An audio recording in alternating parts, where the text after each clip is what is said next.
Hi guys, gagawa nga pala ako tupat baboy.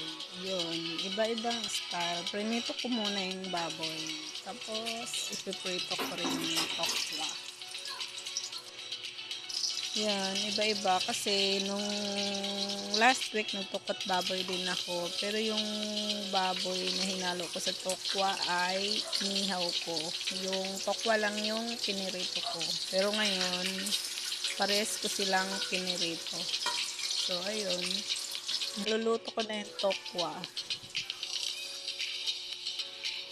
Tapos magtitimpla na ako ng yung panghalo doon sa tokwat baboy. So, titimplahan ko na siya. Ito yung ihalo ko mamaya pag naluto na lahat.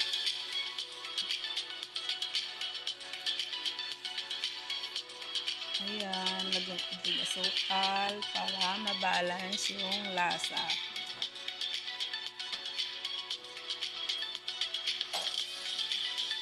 Okay guys, ano bang mga diskarte niyo sa pagluto ng tokwat baboy?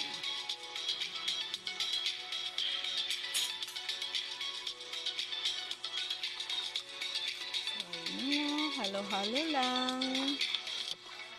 Habang naantay kong maluto yung tokwa. So, ito na nga. Dito ko na siya ihahalo. How to get a loan in 3 simple steps. Step 1. Click on the link below the video and download.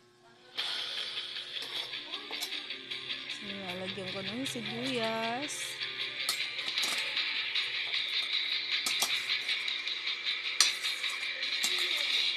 Tapos, halo-halo lang. So, okay na to.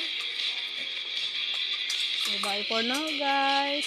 Please follow for more.